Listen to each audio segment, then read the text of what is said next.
पावसाला सुरुवात झाली की घरोघरी कोलिमची पड्डी ही बनवलीच जाते आणि गावाकडे तर कधी पाऊस पडतो आणि कधी ही कोलिमची पड्डी खायला मिळेल असं होते, कारण ना पावसाळ्यात ही हमखास बनवणारी गावाकडची खास रेसिपी आहे। बनवायला खूप सोपी आहे आणि खायला इतकी भारी लागते ना की ह्याच्या पुढे तर मटण चिकन काहीही नको।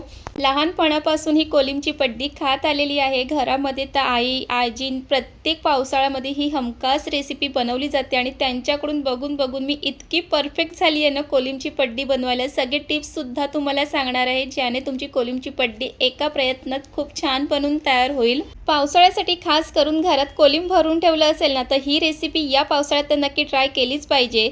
तर चला मग आजच्या या सोप्या गावाकडच्या रेसिपीला सुरुवात करूया आणि व्हिडिओ शेवटपर्यंत नक्की बघा। पावसाळ्यात मिळणारी खास रानभाजी म्हणजे कुमळी। ह्याला आमच्याकडे कुमळी म्हणतात, तुमच्याकडे ह्याला काय नाव आहे हे नक्कीच कमेंट करून सांगा। आणि ही ना विशेष करून पावसाळ्यातच मिळते। ह्याची भाजीसुद्धा केली जाते, आमच्याकडे तर ह्याला वालाच्या भाजीसुद्धा टाकतात। आणि ह्याच्यापासून तर ना पावसाळ्यामध्ये खास काही बनवत असेल ना ती म्हणजे कोलिमची पड्डी। आणि कोलिमच्या पड्डीमध्ये ना ही कोंबडी टाकून जर बनवली ना ती पड्डीला खूप चव भारी लागते। आणि तुम्ही सुद्धा पावसाळ्यात खास करून घरात कोलिम असेल ना तर ही रेसिपी तुम्ही शेवटपर्यंत नक्कीच बघा। बनवायला खूप सोपी आहे, झटपट होते। सर्वात आधी ही कोंबडी आहे ती साफ करून घेणार आहे।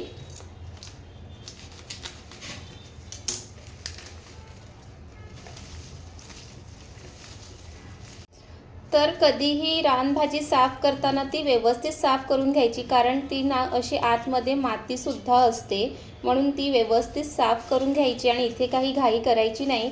तर इथे सर्वात आधी तरी मी आता ह्याला आधी साफ करून घेते, 4-5 वेळा पाण्याने पण धुवून घेणार आहे।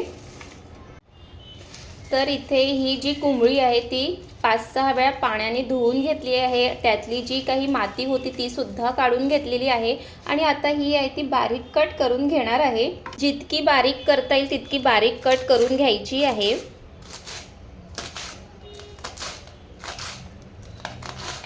आणि गावाकडची ही पावसाळ्यातली ना खास रेसिपी आहे। गावी तर प्रत्येक पावसाळी ही रेसिपी बनवलीच जाते। पावसाळ्यात ही रेसिपी बनवली नाही ना तर काहीतरी चुकल्यासारखं वाटते।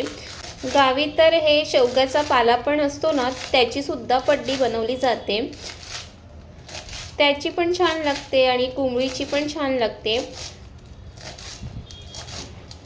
तर इथे आहे ती असं बारीक कट करून घेतलेली आहे। एक वाटण करून घ्यायचं आहे, त्यामध्ये घालणार आहे खलबत्त्यामध्ये लसूण, आलं, एक मिरची, दालचिनीचा तुकडा आणि काळी मिरी घालणार आहे।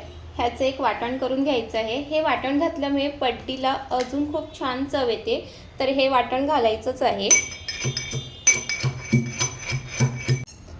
वाटण इथे वाटून झालेलं आहे, तर असं हे वाटण करून घ्यायचं आहे। प्लेट घेतलंय आणि हे बारीक कट करून घेतले ते त्यामध्ये टाकून घेणार आहे।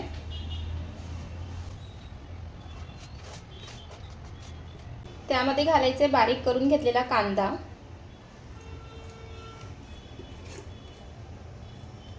आणि जे वाटण करून घेतलंय ते घालायचं।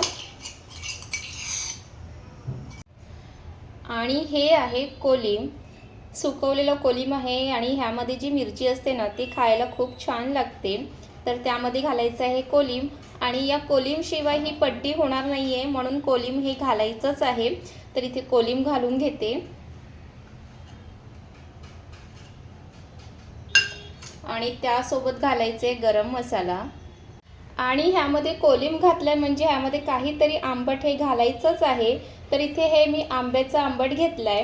जर आंब्याचा आंबट नसेल तर तुम्ही चिंचेचा आंबटसुद्धा थोडंसं घालू शकतात, किंवा कोकम आगळ घाला किंवा चाट मसाला घाला, पण काहीतरी ह्यामध्ये आंबट घाला। आता हे आहे ते बारीक कट करून घालायचं आहे, तर इथे मी असे बारीक कट करून घेणार आहे।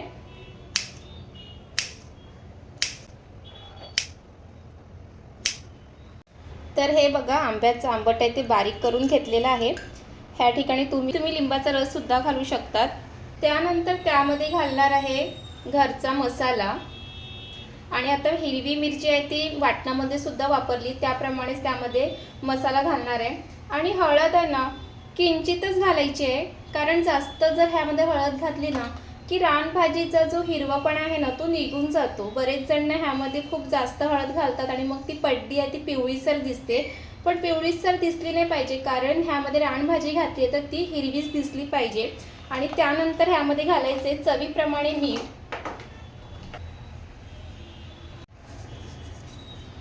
हे सगळं टाकून झाल्यानंतर त्यामध्ये घालायचं आहे तेल. थोडंसं तेल टाकून घेते आणि आता हे हाताने सगळं एकदा मिक्स करून घ्यायचं आहे.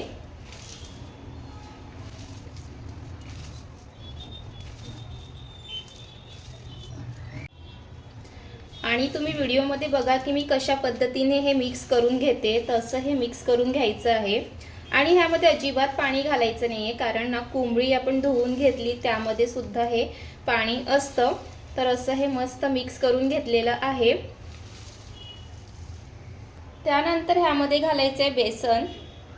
तर इथे मी बेसन आहे ते 1 चम्मच इतकं टाकते. आणि त्यामध्ये घालायचं आहे हे तांदळाचं पीठ. एकदाच सगळं तांदळाचं पीठ घालायचं नाही आहे आणि तांदळाचं पीठ पण जास्त घालायचं नाही आहे, थोडंसंच घालायचं आहे, कारण मग ती पड्डी खाताना ना पीठ सारखं लागतं, म्हणून जास्त घालायचं नाही आहे. तर ह्यामध्ये आता बेसन आणि तांदळाचं पीठ घातलं आहे ते पण छान मिक्स करून घेते.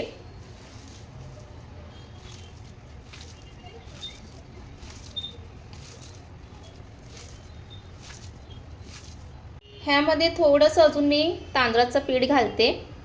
बस झालं. हे पण एकदा परत मिक्स करून घेते. आणि ह्यामध्ये कुठेच पाणी वापरलेलं नाही आहे. आणि तुम्हाला आपल्या रेसिपी आवडत असतील तर लाईक करत चला, कमेंट करा, शेअर करा.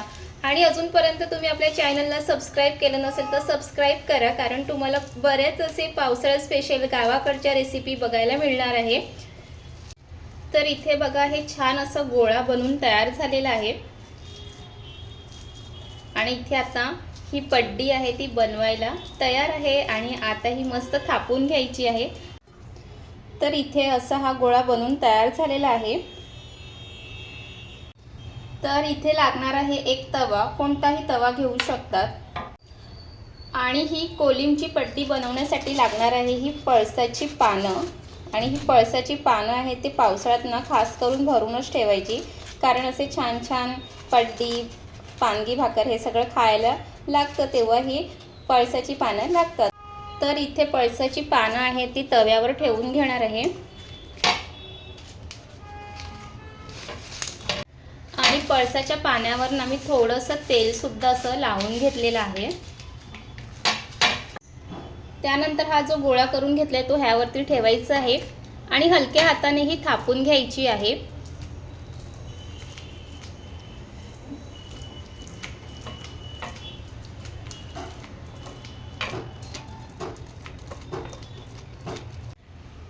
जितकी पातळ अशी थापून घेता येईल ना तितकी पातळ ही थापून घ्यायची आहे.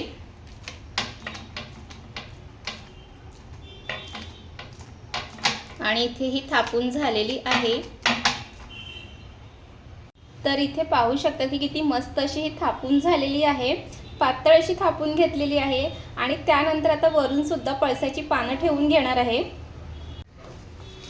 तर इथे ही पळसाची पानं ठेवून घेते.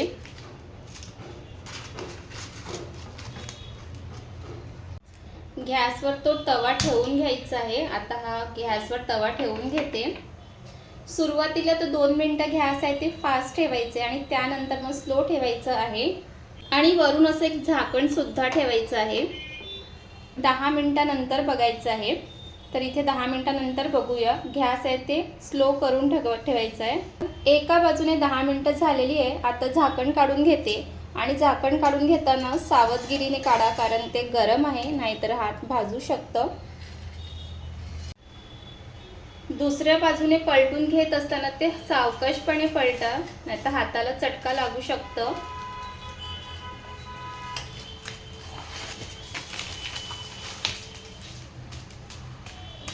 दुसऱ्या बाजूने पलटून घेतलेले आहे. परत त्यावरती झाकण ठेवणार आहे आणि 10 मिनिटांनी बघूया. तर इथे दोन्ही बाजूने पट्टी आहे कोलिमची ती झालेली आहे आणि या कोलिमच्या पट्टीचा काय सुगंध सुटलाय तुम्हाला दाखवते. आता ही पळसाची पानं आहेत ना काढून घेते आणि इथे पाहू शकतात की पट्टीला किती छान असा रंग सुद्धा आलेला आहे आणि खूप छान बनवून झालेली आहे. आता ह्याला एका प्लेटमध्ये काढून घेते आणि मग तुम्हाला दाखवते. आणि इथे कोलिमची पट्टी आहे ती प्लेटमध्ये काढून घेतलेली आहे आणि ही कोलिमची पट्टी पाहून तुमच्याही तोंडाला पाणी सुटल्यानं सुटणारच, कारण खायला इतकी भारी लागते ना काय सांगू. घरात कोलिम आणला की तुम्ही नेहमी ते भाजीत वगैरे टाकत असतील, पण एकदा ही रेसिपी ट्राय करायला पाहिजेच. कारण आता तुम्हाला पावसाळ्यात तर भरपूर अशी कोंबडी जी तुम्हाला मी सुरुवातीला दाखवली रानभाजी ती मिळते आणि त्याच्यापासून अशी बनवा, किंवा तुम्ही तुमच्याकडे जर शेवग्याचा पाला मिळत असेल तर तेही वापरून तुम्ही करू शकतात. तर इथे तुम्ही पाहू शकता की किती मस्त अशी पातळ अशी झालेली आहे आणि दोन्ही बाजूने छान असा कलरसुद्धा आलेला आहे, ते पाहू शकतात.